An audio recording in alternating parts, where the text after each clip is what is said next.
Okay. So, when the bombing of Pearl Harbor happened, what were you doing and how did you hear about it? How did I hear about it? Yes. Okay. The bombing of Pearl Harbor happened on Sunday, December the 7th, 1941. And it was Sunday, so we had been at Sunday school at the Church of Ascension in Kitsilano, the Japanese Anglican church. And after the church, the junior church guys were all a bunch of teenagers, male and female, went up to about a block and a half away from the church to Ms. Tunney's home. And her parents had a dry cleaners on 4th Avenue, and the church was on 3rd Avenue. And so we were just hanging out there, and the radio was on, playing nice big band music, and we thought that was okay. And suddenly the music kept on getting interrupted with somebody saying something. But we're so busy, talking to each other and so forth. It took a while, finally says, hey, I think we better hear why they're saying on the radio. And that's when they heard the Japanese have bombed Pearl Harbor. And we said, what the heck is Pearl Harbor, etc., right? And it established that it was Hawaii, and so on. Oh my God. And once we realized that that would happen, we all decided we're going to leave the Vizitani home for our nice get together and get to our individual homes, because, and as I say, as I was walking back down from 4th Avenue to our 1st Avenue home, you're thinking, oh my God, we're in for it now. And that's because of the real racist kind of part that British Columbia was, as we were growing up in it. And not just to us Japanese Canadians, but the Chinese Canadians and anybody else. In fact, if you're not white, there are a lot of people against you, and they're also to limit your possibilities and everything. So we went home, and I got home, and we did have a radio, and turned it on. It's all in English, so I sat there and translating into Japanese for my parents to understand Sunday, so Dad was home too. And that is how we found out that the war, that something terrible had happened, and wondering how it was going to affect us. How did it affect you? What happened to your family after that? What happened, of course, was that our family in the Kitsilano in Vancouver, with all of the, or most of the 21,000 Japanese Canadians in the BC coast area, okay, were eventually within less than half a year were moved out by the government into inland, into camps that they had created for us within British Columbia or in other provinces, to get everyone was away from what they call protected zone right up and down the coast, 100 miles wide and so forth. And there was some concern, of course, that if Japan is now entered a war with Pearl Harbor, and it was only a day or two afterwards that the United States, for the first time, entered the Second World War, and declared war against Japan and Canada and the Allies, which includes all the British and the French, were all joined in together. So that's why Japan was now a part of the Second World War, like Germany, Italy, and so forth were, and all the British Empire and so on. And the war was on, and it was, but then what was going to happen to us? Well, as you can imagine, the newspapers and so forth, the politicians who were, of course, made their successes based on being anti-people like us and so forth. They're urging that we get kicked out of here and so forth already. And we were wondering what we're doing and who is going to protect us, if anybody would, and so forth. And so within, let's see, that was December the 7th. And first of all, before the whole decision was made to move us away, was they laid down all kinds of restrictions. All the Japanese fishing boats were up down the coast, up to Prince Rupert and so forth, and mostly out of Steveston, were all confiscated and brought down with the Canadian Navy, so they couldn't be used, you see.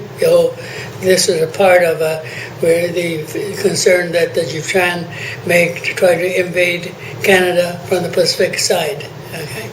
And so they closed down different Japanese organizations, including there were 3 Japanese daily newspapers, the Tairiku, the Canada Shimpo, and the Minshu Daily News. They were all stopped right there and then. However, because the government, and only because the government had to have a means of getting some information to us Japanese Canadians, the one newspaper that was allowed to survive was a new one that was only about 2 years old called The New Canadian. It was an English language newspaper, a weekly, put out by Canadian-born Japanese and so forth. You see, who are now, many of them are old enough and university grads and so forth. And so now suddenly it became a general newspaper aimed at everybody, and gradually they start sneaking in Japanese text so that the older immigrant Japanese, could understand what was going on and so forth. And so one of the things was, I had been the editor of the Kitsana High School newspaper, and I was working, that was in 1940 when I graduated. In 1941, I and my brother, who left school earlier, were working with my dad in this landscape gardening business. But, in December, even in moderate, Vancouver, there isn't that much grass to cut, or so on. And so I had met the editor of the New Canadian, Tom Shoyama, because he'd come to Kitsilano to give some talks at our language school. And I said, you're going to be the only paper. Not only that, you're going to be 3 times a weekly. Aren't you going to need more help than you got? And he says, yes. He says, well, I think I could help you if you need it. He says, well, okay. And this was only in the middle of the week, a few days after Pearl Harbor. Okay, starting next week, come down and you can work for us. So, next week, December the 8th,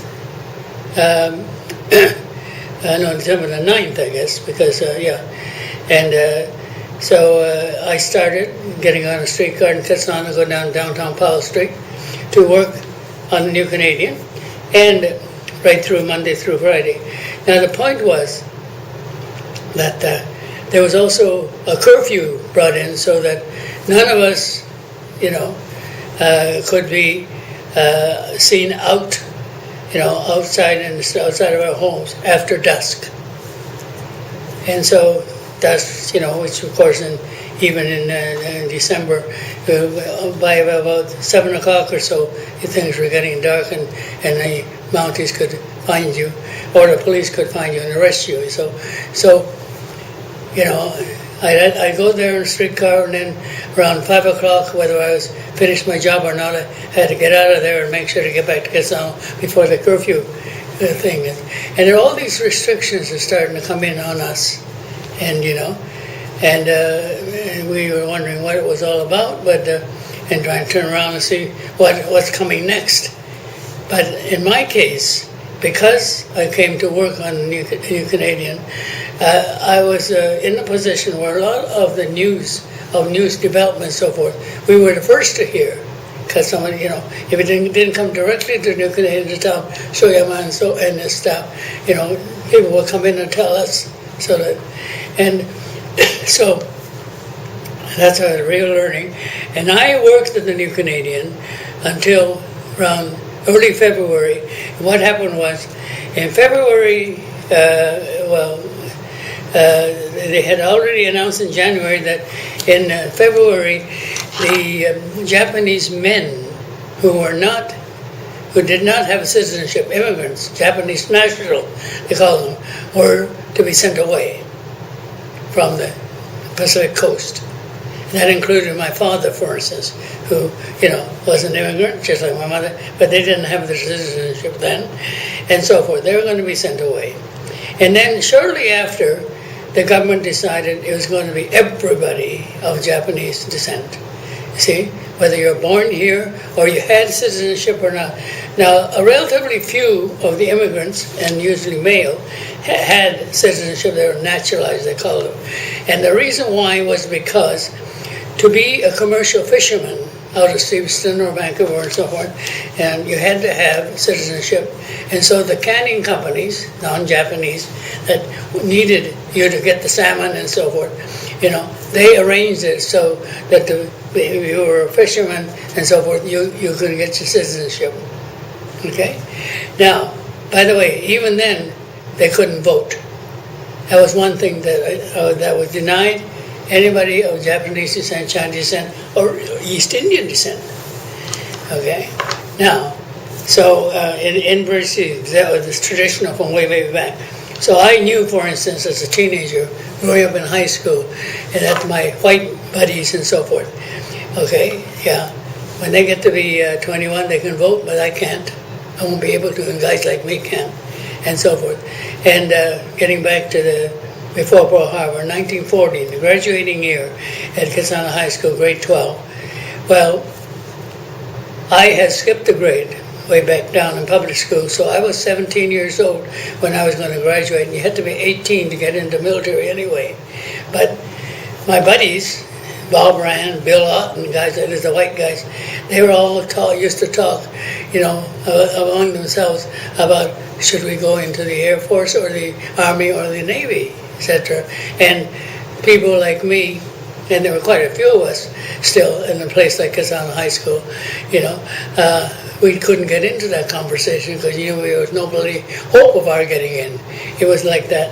And suddenly, the mass evacuation meant our dads were going to be sent away first, and then eventually it would come to us. But not only that, if dad's going to be sent away, I had to leave the New Canadian and go home and stay home as the oldest son, to help my mom look after things. And then, so that's how my first stint from December the 9th or so until early February was my first stint working downtown on Powell Street, the New Canadian. But that did help me to learn a great deal more about the politics and so forth within the community, which, I knew. Anybody who lived in Kasana or anywhere else, Marpole, would come down to Japantown to buy things or eat things and so forth. So it was familiar, but to get the inside the things was really, the New Canadian helped me a lot, which I didn't understand at the time. And so then the announcement that we were going to be sent away if we were 18 and over, and that meant I was, had turned 19, you see, then, in that December, about a week, not a week, 3 or 4 days before Pearl Harbor, I'd become 19. So now, okay, I still couldn't get into military, but I was going to be sent away. And my brother Ken, who came next to me, would be turning, 18 in April. So early April, this is when I had to go,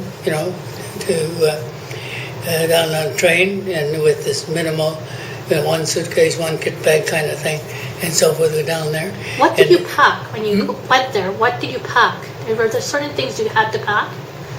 Not really, not specifically, just basically, clothes and, shoes, but for year-round, not just for that season, that particular season, and so forth. So that, and then, we would take things like baseball gloves or, equipment like that. And in my case, and my brother too, we took our judogi with us. And as I say, but we never used it until, after we left the camps. But it was there. And so it was true for some of the other guys who came to him. Anyhow, so off we went.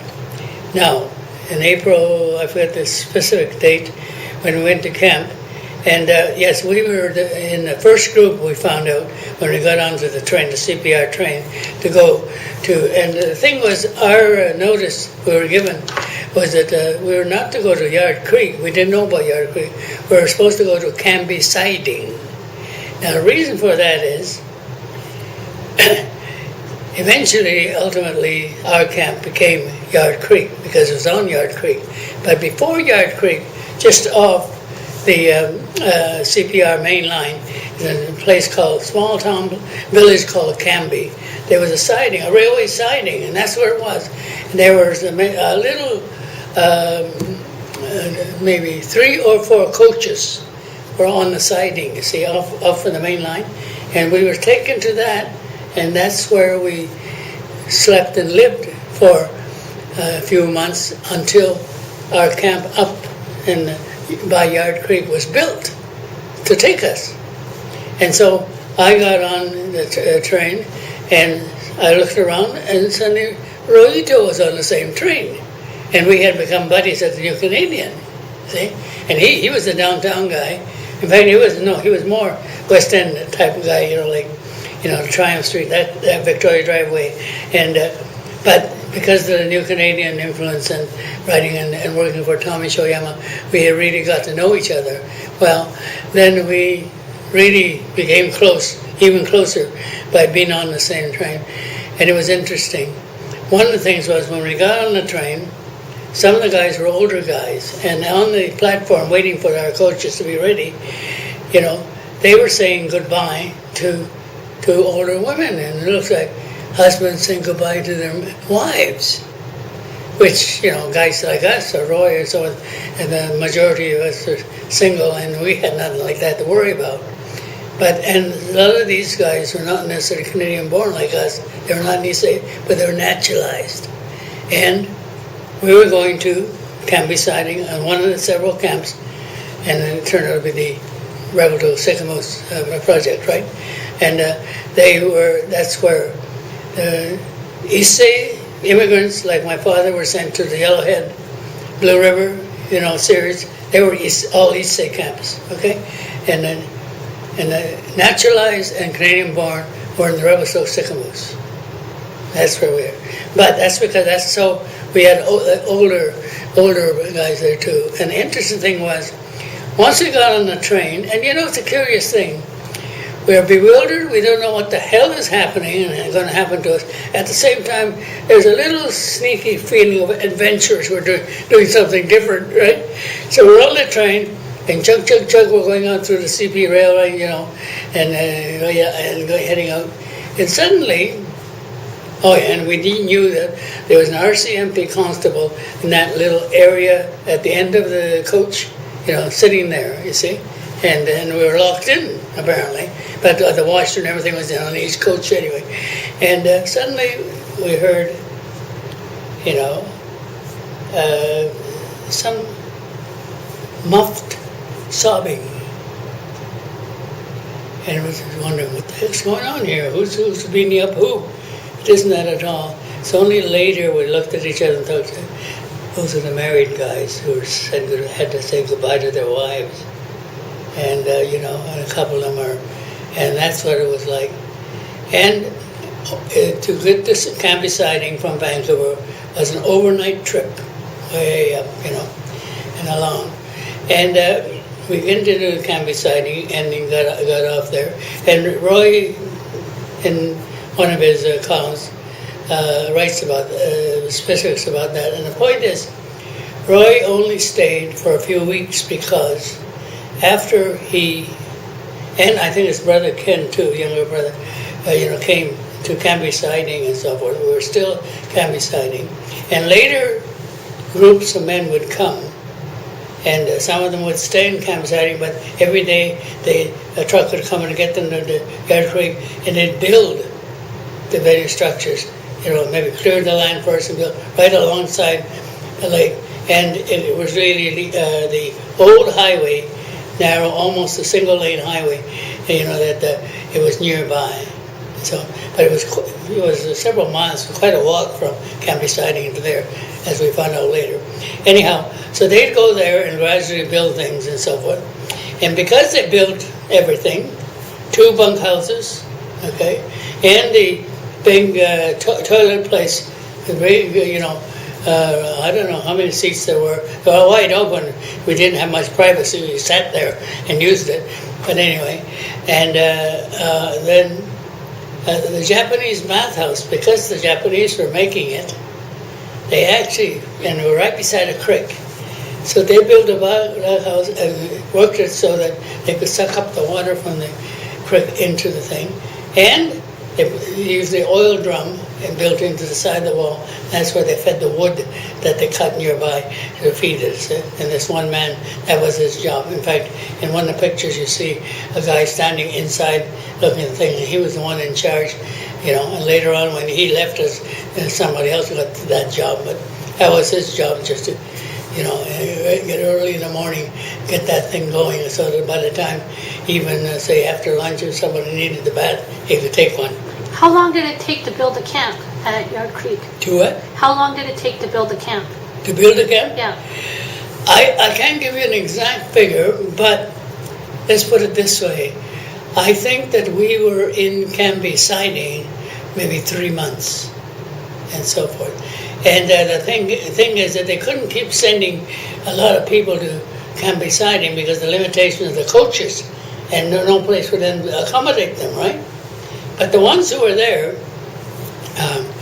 the thing is that on the other side of the railway track and so forth, there were some farms by Finnish people.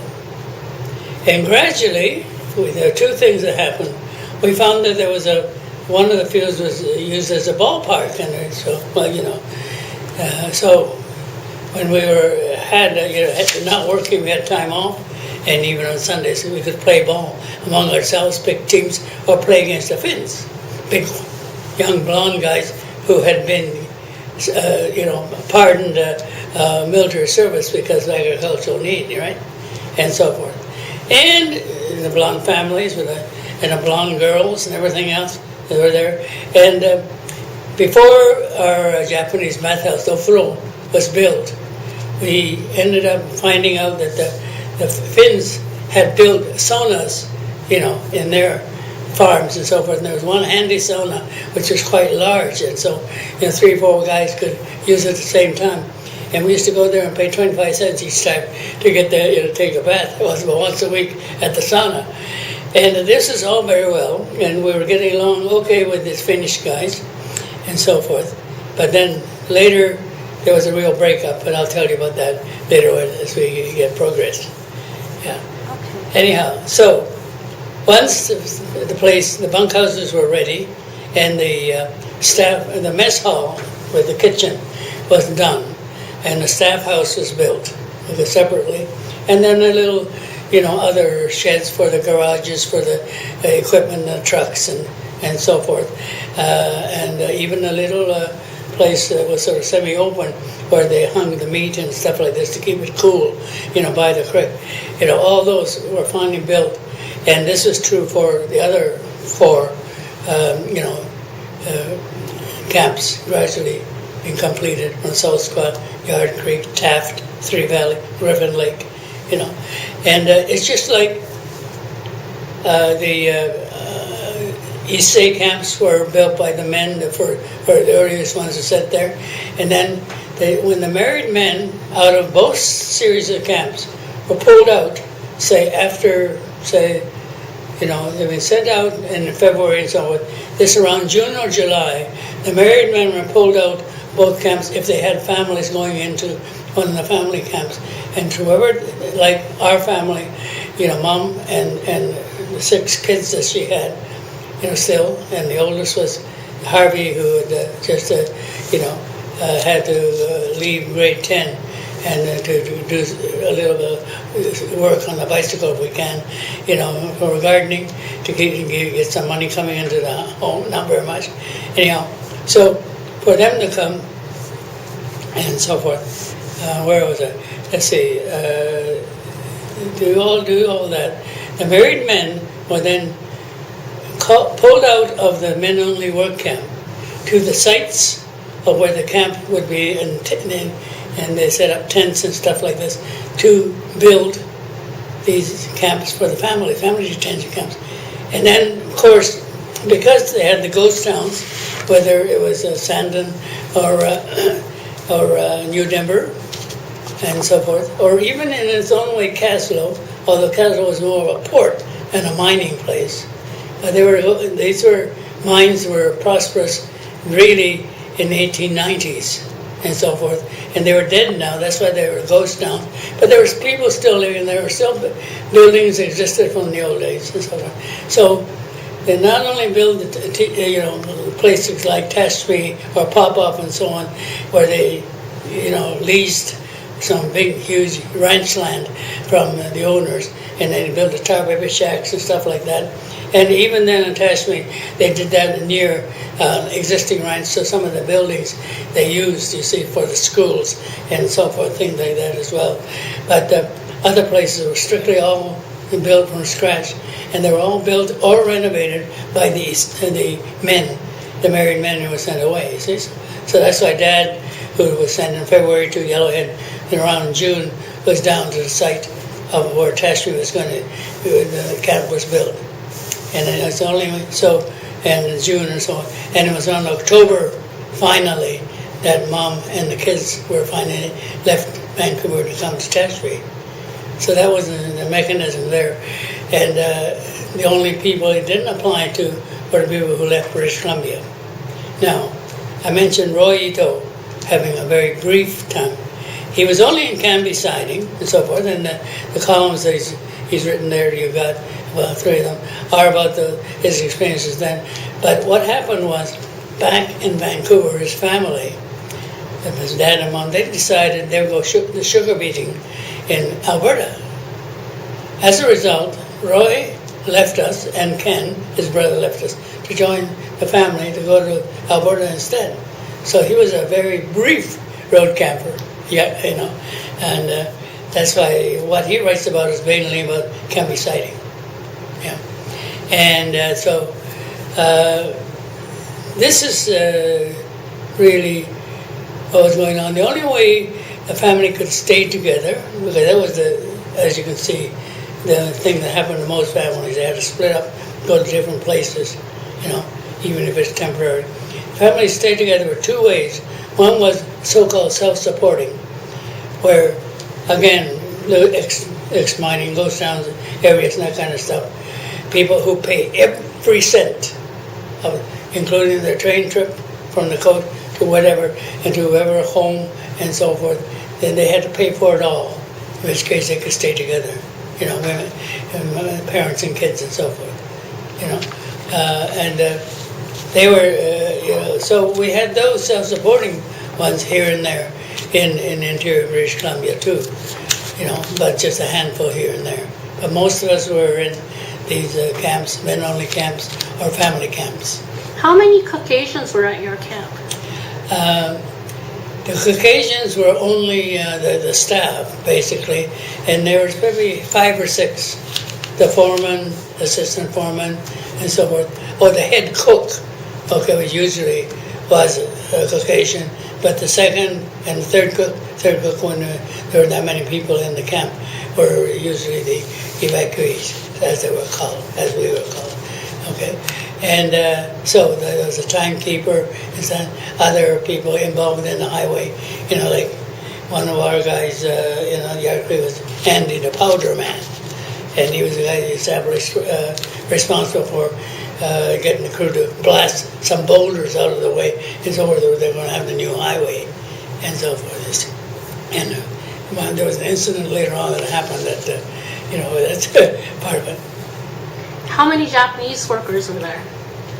Well, I can only tell you the exact things for Yard Creek. When they had the 2 bunkhouses, each bunkhouse had 54 bunks, double bunks, up and down. Like I got into my lower bunk when we got into our bunkhouse, and my brother went upstairs, being the younger brother. Sorry. So, 54 and 54 would be maximum 108. But for various reasons, We may have been 108 at one stage or the other, but fairly soon, like the married men going away and so forth, we start to reduce, you see. And eventually, there are no more supplies on the coast anymore to come, there were that many, so you can imagine the mess hall. I think we had to have 2 shifts, because there just wasn't room for everybody to sit down.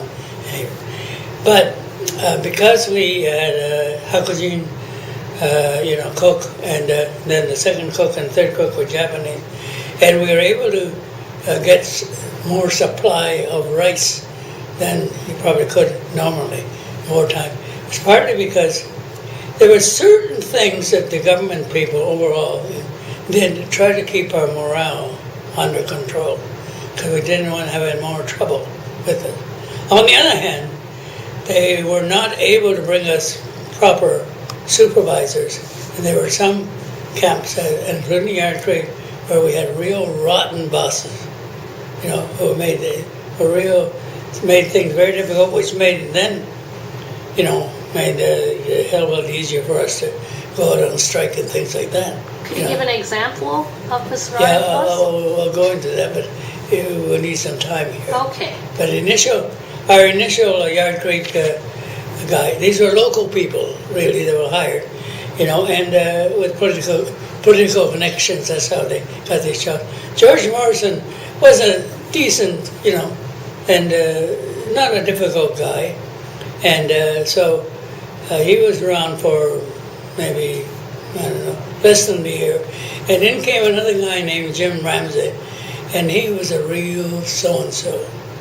And for some reason, it wasn't, I don't know why, but for some reason, to him we were the enemy, and he treats it as such, and not like the POWs were treated somewhere, but really against us and so forth. And so that's the reason we had that kind of thing. And some camps were more trouble. Yard Creek was not famous for problems, but the Soul Squad, the next one next to us, was, and Taft really was. Taft, they kept on having trouble with the guys complaining about the food and the meals and so forth. And since they weren't, the cooks and so forth weren't totally evacuees, this is the same problem, But on the other hand, you see, we had all kinds of interesting bits of freedom. For instance, even when we still hadn't established a league or something, in the good weather in the summertime, we could go on the weekends and go and play ball against a camp representing another team at their ballpark, or vice versa, things like that. And the 5, actually, Griffin Lake came later, so it was basically the 4 camps, and the Rebels of Sycamores. We each had turns of 1 day off was not work day, and you could, if you want, get a pass to go to Revelstoke. What day was the day off? Yeah. What day was the day off? Well, Sunday or Saturday? Yard Creek was lucky we had Saturday. Okay? And so that meant that we pay our way. We go down and catch a train, okay? And not the big transatlantic, country ones, but the transcontinental ones with the more local train, and pick it up, go to Revelstoke, and spend a few hours there, then come back the same day. See? Now, and 2 things. One thing, we go to a restaurant to get, like to think, real food, real good food, and also, if we're lucky, we go and catch a nice matinee in the movie theater or something. And we can go and buy things, a lot of things, and chocolate bars and chewing gum and stuff to keep us until the next visit, and so on. And then I used to always go to Revelstoke and get copies of the last weekend's Seattle Port Seattle Port Intelligencer. That was their big newspaper, like the Province of the Sun, and their weekend thing had the big color comics and special sections. So that's what I didn't want a daily issue, but I wanted a weekend one to take, with me, and so forth. And we do things like that at Revelstoke. How far did it take to get to Revelstoke? Took about an hour and a half, maybe more, yeah, and that. It was we were quite close to Revelstoke, even though we were a hell of a distance from Vancouver, yeah. So, yeah, we used to do that. And the other thing was, there were a few, maybe 3 or 4 Japanese households in Revelstoke, of whom I think that maybe 1 or 2 was somebody who had already been there before all this happened, you see, for whatever reason. Had worked on the original, somebody in the family had, worked on the original railway and so forth, and the descendants have still stayed in Revelstoke and grew up there. And so that we had, people among our East Bay side, the naturalized side, who would go and visit them so they could speak Nyongo to somebody else, instead of having to, think about it and so forth and come back. And there were little things like that. But Revelstoke was a pleasant place to go to, and that was a good thing, What time? If you could afford it. What time would you usually go there, and what time would you head back? Well, we'd probably get up on a train around 8:30 or so and get there in time for the breakfast or lunch thing in time, and then catch the matinee and so on, and then come back, and I don't know why, but I keep thinking we'd come home in time for supper, but I'm not sure whether that's true or not. And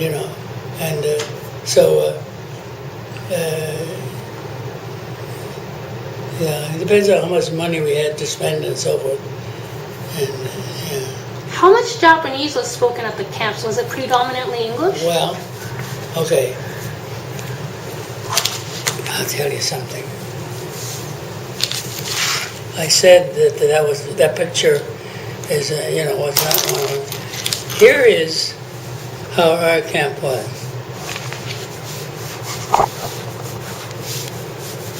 Okay.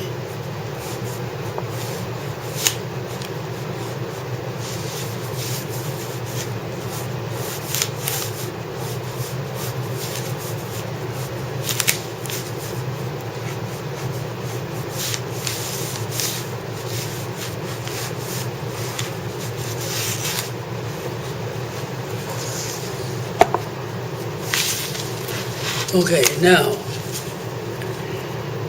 Canadian born, naturalized,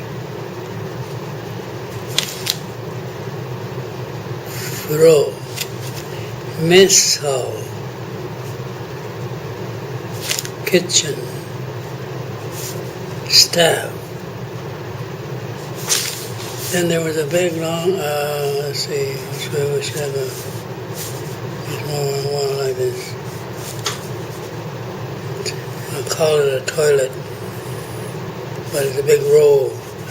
And then there was a garage.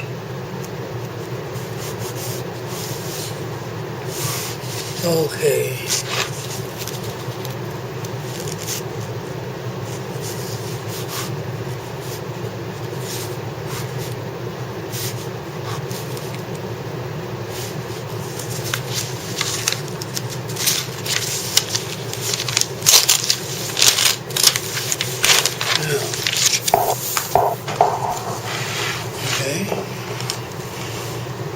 There were, 2 bunkhouses, 54 men each. This side was the Canadian born, so English language was the main language here, right? And this was the naturalized, in other words, the immigrants with the citizenship, and with ex-fishermen and stuff like that. So this is a Nihongo place. So much so that, for instance, when they were playing inside on the rainy day or snowy day and so on, and playing cards, we play poker here, but they go over there, they play mahjong, right? And so forth.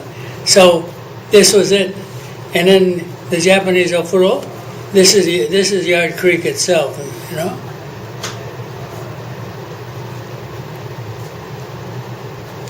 And that was the toilet kind of thing. And there's a big mess hall that you came in here, and the kitchen out here, you see. And this was the staff house out there near the actual old road, which also had a bridge right here across the creek. So that's roughly what the Yard Creek setup was.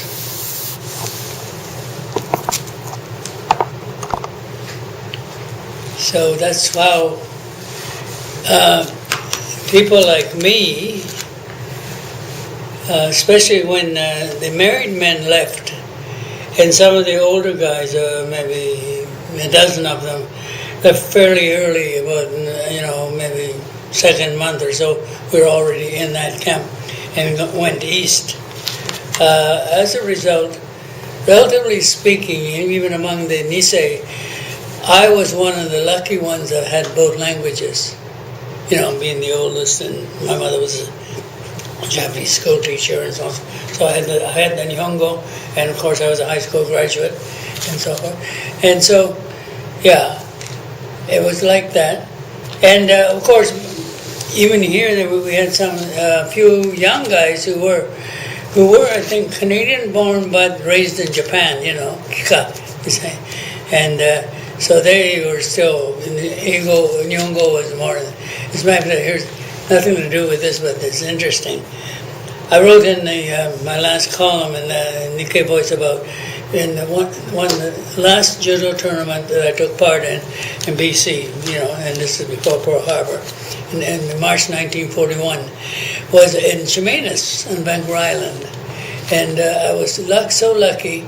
I beat 3 beginners, and we were so evenly matched there in that senior group that nobody won more than 2, so I got a trophy. My very last. Well, these 3 guys had only been, and they told me later when I got to know them well, had only been in the first year of judo, while I had almost 8 or 9 years of judo, so I really had the experience. But at Yard Creek Camp, as a new bunch of arrivals early in the game arrived, and these guys came pouring out of the other naturalized bunkhouse. I said, thought they looked familiar. And they were heading towards me, and I was going that way, I guess towards the toilet. And one of them said, Moritsuku kun janai desu ka? And I looked and I said, hey, so this. And I thought, it was Sakata, Tanoue, and Nakashima, the 3 guys that I had beat the year before. So, naturally, we spent a year or more together, and I really got to know the guys. The other thing was that because they were Kika types, and there are no Nihongo, they lived in the naturalized thing, but they also came and joined the kitchen gang. So I got to know them there, and Ken Nagashima became the second cook, chef number 2 under the white guy that was the overall captain. White guy was we had 2. We had the very first one, Campy Siding and so forth, was a French-Canadian guy, Bert. And then the second one, whose name I forget, but he was a funny, bald, white-haired, red-faced guy who's was in love with Kate Smith, the singer. And I always used to talk about her all the time. And Kate's only this big, and so forth.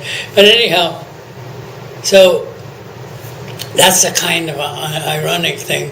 A few people from Kitsilano guys I'd grown up with and were in the church together, or Cubs or Scouts together and so forth, and people from all over BC coast, and the Prince Rupert and so on, got together. So this has happened at every camp. You got together and got to know new people, and and either liked them or didn't like them. But ours was a very comfortable place, and no real problems internally, except once one of the guys young guys from Sospa, the next camp over there, he got kicked out because he was in some kind of a fight and so forth, and they sent him out to our place instead of other places that we could have. And the bugger was playing cards in the bunkhouse, and at one point, and somebody accused him of cheating, and he pulled out a bloody pocket knife.